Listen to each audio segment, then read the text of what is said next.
کبھی کبھی انسان کو اس کی نیت نہیں، اس کی نادانی بھی دنیا کے تخت پر بٹھا دیتی ہے۔ یہ قصہ ہے ایک ایسے شخص کا جو نہ تلوار پکڑنا جانتا تھا، نہ جنگ کے نعرے لگانا، نہ فتح کے جھنڈے گاڑنا۔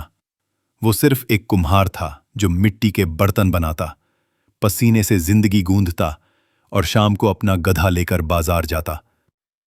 لیکن قسمت نے اس کے دروازے پر ایک رات ایسی دستک دی جس نے گدھے کو شیر، جھونپڑی کو محل اور کمہار کو ایک سلطنت کا سپہ سالار بنا دیا۔ رات کا پہر تھا، مگر بستی کی گلیوں میں ایک مانوس سی چاپ ابھری۔ بارش سے پہلے کی ہوا میں نمی تھی، اور اس نمی کے درمیان ایک بوسیدہ جھونپڑی کے سامنے کمہار نصیب بختہ کا وجود تھکن سے جھکا ہوا واپس آیا۔ اس کے ہاتھ مٹی سے بھرے تھے، آنکھوں میں نیند کا وزن اور دل میں صرف ایک دعا: آج کے برتن بک جائیں تو روٹی کا بندوبست ہو۔ نصیب بختہ نے گدھے کو استبل کی طرف لے جانے کی بجائے تھکن کے مارے صحن میں ہی درخت کے نیچے باندھ دیا۔ باندیں ابھی نہیں گری تھیں، مگر آسمان بجلیوں سے دھمک رہا تھا۔ اس نے گدھے کی کمر پر ہاتھ پھیرتے ہوئے کہا، بس آج سونا ہے، کل دیکھیں گے۔ دوسری جانب قریبی جنگل میں وہ شیر جس کی دہاڑ سے بستی لرزتی تھی، اپنے شکار کی تلاش میں نکلا ہوا تھا۔ مگر اچانک آسمان نے دھاڑ ماری، بارش برس پڑی اور شیر گھبرا کر سر چھپانے کی جگہ ڈھونڈنے لگا۔ اس کے خون آلود پنجے کیچڑ میں دھنسے جا رہے تھے۔ بارش تیز ہوتی گئی۔ شیر کو بستی کے کنارے ایک پرانی جھونپڑی دکھائی دی، بے آباد، شکستہ، مگر چھت والی۔ وہ دبے قدموں اندر گھس گیا اور اندھیرے میں ہی لیٹ گیا۔ اسے کیا معلوم تھا کہ یہ چھت اس کی زندگی کا رخ بدلنے والی ہے۔ نصیب بختہ کی آنکھ بارش کے شور سے کھل گئی۔ اسے جھٹ یاد آیا، میں نے تو گدھے کو باہر باندھ دیا تھا۔ وہ ننگے پاؤں بارش میں بھیگتا ہوا باہر بھاگا۔ درخت کے نیچے پہنچا تو زنجیر تنہا پڑی تھی، گدھا غائب۔ کہیں بھاگ نہ گیا ہو، بچ کے جائے گا کہاں؟ نصیب بختہ نے جھپکتے بجلی کے سائے میں جنگل کی سمت رخ کیا۔ اس کے پاؤں کیچڑ میں دھس رہے تھے، آنکھوں میں فکر مندی تھی۔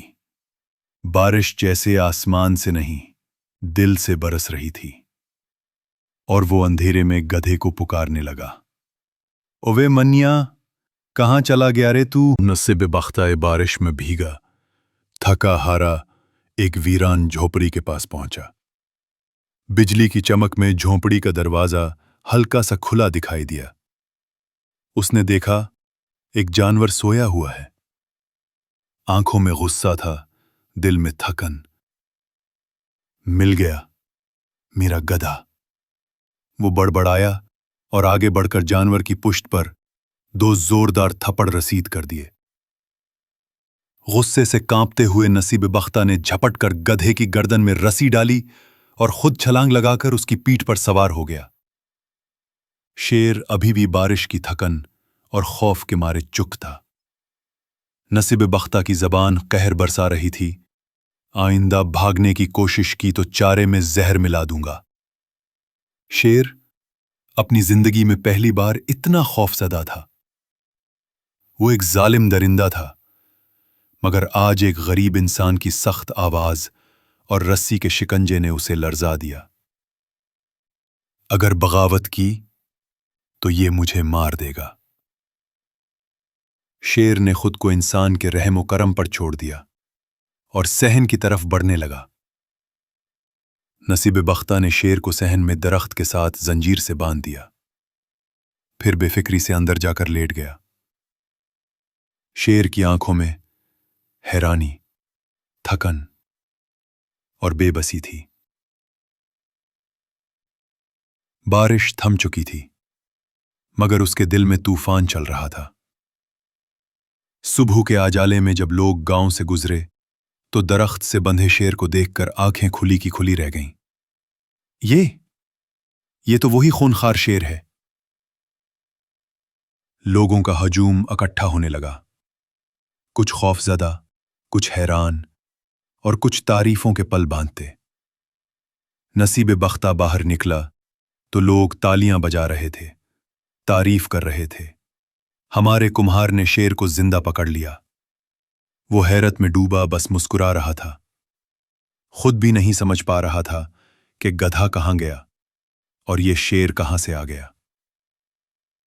लेकिन किस्मत उसके दरवाजे पर दस्तक दे चुकी थी। दूर कहीं किले की फिसीलों के पीछे बाहरिस्तान का बादशाह दारा गुल अपने दरबारियों के साथ खफूया मजलिस में मसरूफ था।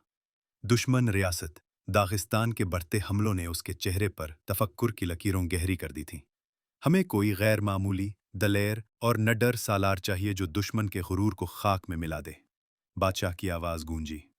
दरमियानी उम्र का वजीर फतह जंग हाथ बांधे खड़ा था। वो बोला, हुजूर, एक कम्हार नसीब बख्ता ने तने तन्हा खूनखार शेर को कैद किया है।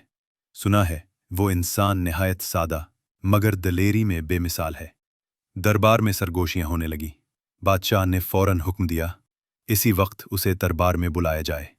दोपहर की धूप में जब नसीब बख्ता अपने बर्तन धो रहा था तो एक शानदार घोड़े पर सवार कासिद उसकी झोंपड़ी के बाहर रुका।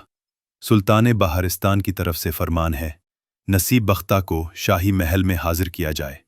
कम्हार के हाथों से मिट्टी का बर्तन छूटकर जमीन पर गिर पड़ा। नसीब बख्ता ने बोसीदा कपड़े बदले और बीवी की मदद से पुराने जूते पहने। दिल में खलबली थी, आंखों में हैरत। कहाँ मैं कम्हार, कहाँ बादशाह का दरबार, ये तो ख्वाब सा लगता है। बीवी ने आहिस्ता से कहा, शायद किस्मत ने दरवाज़ा खटखटाया है, दरवाज़ा खोलो। महल के दरवाजे ऊंचे थे, दरवाजे पर सुनहरी नुकूश और निगहबान कतार में खड़े। नसीब बख्ता नंगे कदमों महल में दाखिल हुआ। जमीन पर निगाहें और दिल में लर्जां दुआ। दरबार में सबकी नजरें उस पर जमी थीं। ये है वो जो शेर को कैद कर लाया। बादशाह दारा गुल ने बुलंद आवाज में ऐलान किया, आज से नसीब बख्ता बाहरिस्तान की फौज का सिपह सालार होगा। दरबार में वाह वाह की सदाएं बुलंद हुईं, मगर नसीब बख्ता की सांसें रुक गईं। उसने सर झुका लिया, या अल्लाह, तू ही संभालना, मैं तो फख्ते कम्हार हूं। रात का वक्त था मगर नसीब बख्ता की आंखों से नींद गायब थी। एक आलीशान महल में नरम बिस्तर पर लेटे हुए वो छत तो तक रहा था। मैं तो एक कम्हार हूं, ना घोड़ा चलाना आता है, ना तलवार संभालनी, ये सब मेरे बस का कहां। आंखों में नमी थी, दिल में इस्तराब। उसकी बीवी ने दबे कदमों आकर उसके माथे पर हाथ रखा। क्या नींद नहीं आई? नसीब बख्ता ने बेबसी से कहा, डरता हूं, मैं सबके सामने गिर गया तो। बीवी ने मुस्कुराकर कहा, गिरना तो वो होता है जो भाग जाए, तू तो किस्मत के सहारे चल रहा है, पीछे मैं हूं, आगे खुदा। सुबह हुई तो नसीब बख्ता को शानदार इस्तबल में ले जाया गया। वहां एक काला ताकतवर घोड़ा बंधा था, आंखों में आग, जिस्म में बिजली सी हरकत। नसीब बख्ता ने एक नजर में फैसला कर लिया, ये तो मुझे ले उड़ेगा। इसकी बीवी ने सहारा दिया, चलो कोशिश करते हैं। बीवी ने पुरानी लकड़ी की मेज घोड़े के साथ रख दी। उस पर पांव रखो, फिर चढ़ना आसान होगा। बड़ी मुश्किल से नसीब बख्ता मेज पर चढ़ा और कई बार लड़खड़ाने के बाद घोड़े की पुश्त पर आ गया। अब तो जीता या हारा, मैदान में उतरना ही होगा। नसीब बख्ता ने कहा, पांव रिकाब से बांध दो, कहीं गर न पड़ूं। बीवी ने रस्सी लाई, दोनों पांव रिकाब से बांधे, फिर कमर को जीन से मजबूती से किस दिया। नसीब बख्ता ने कहा, अब मेरे हाथ भी घोड़े की गर्दन से बांध दो। बीवी ने हंसकर कहा, तू तो पूरा पैक्ट बन गया है। बीवी अभी रस्सी बांध ही रही थी कि घोड़ा जोर से हनहनाया और एक झटके से इस्तबल के दरवाजे से बाहर निकल गया। नसीब बख्ता रस्सियों के सहारे उड़ता जा रहा था। हवा चेहरे पर थप्पड़ मार रही थी। उसने आंखें बंद करके सिर्फ इतना कहा, या रब, तू ही बचाने वाला है। घोड़ा पूरी कुव्वत से किले की दीवारें फलांगता तलवारों और तोपों के बीच से गुजरकर मैदान जंग की जानिब बढ़ता जा रहा था। नसीब बख्ता आंखें बंद किए रस्सियों के सहारे लिपटा हुआ अपने रब से पुकार रहा था, बस इज्जत रख लेना, मैं तो सिर्फ तेरा कुम्हार हूं। दुश्मन के खैमों के बाहर एक पहरादार खड़ा था। उसने एक सवार को आते देखा जो दरख्तों की शाखें तोड़ता हुआ बढ़ रहा था। ये कौन बिला है? उसने खौफजदा होकर अपने सरदारों को पुकारा। शेर पकड़ने वाला सवार हमारी तरफ आ रहा है। नसीब बख्ता दरख्त के करीब से गुजरा, शाख को पकड़ा बचने के लिए, मगर वो टूट गई। दूसरी शाख भी। दुश्मन का सिपाही चीखा, ये इंसान नहीं, कोई देव है, हाथों से दरख्त तोड़ता आ रहा है। अफवाह बगूले की तरह खैमों में फैल गई। दुश्मन का बादशाह औरंग शुजा अपने खैमे से बाहर निकला। सामने अफरा तफरी का आलम था। ये क्या हो रहा है? किसी ने कहा। वही सवार आ गया है जिसने शेर को कैद किया था। बादशाह ने कांपते हाथों से का परचम निकाला और खैमे में रखकर फरार हो गया। घोड़ा दुश्मन के कैंप के बीच आकर खुद बखुद रुक गया। नसीब बख्ता ने कपकपाते हाथों से पांव की रस्सी खोली, फिर जीन से गिर पड़ा। हड्डियां चिटखें मगर जान बची। उठकर देखा, दुश्मन का पूरा लश्कर जा चुका था। सिर्फ खामोशी बची थी और फतह। खैमे के अंदर पड़ा एक खत उसके हाथ आया। औरंग शुजा की तरफ से अमन का पैगाम। नसीब बख्ता ने खत अपनी जेब में रखा और पैदल वापस घर की तरफ चल पड़ा। अल्लाह तेरा शुक्र है, तलवार उठाए बगैर जंग जीत ली। उसकी कमर झुकी हुई थी मगर दिल बुलंद था। नसीब बख्ता, जो कुछ देर पहले घोड़े की पीठ पर बंधा हुआ था, अब पैदल चलता हुआ गांव की तरफ रवां था। जूते की एक पट्टी टूट चुकी थी। हाथ में दुश्मन का खत था और दिल में अजब सुकून। शुक्र है किसी ने मुझे गिरते हुए नहीं देखा। वो दिल ही दिल में मुस्कुराया। जब नसीब बख्ता घर पहुंचा तो बीवी दरवाजे पर खड़ी मुंतजिर थी। उसने खत उसके हाथ में थमाया और बस इतना कहा, यह खत बादशाह को दे आना और कहना कि दुश्मन भाग गया है। बीवी ने खत लिया, उसके हाथ दबाए और आंखों में खुशी के आंसू चमकने लगे। शाही महल में जब बीवी ने बादशाह दारा गुल को खत पेश किया तो वो खुलकर मुस्कुराया। तुम्हारा शौहर हमारा हीरो है। बीवी ने कहा, हुजूर वाला, वो उस वक्त घर में हड्डी पसली सीधी कर रहा है।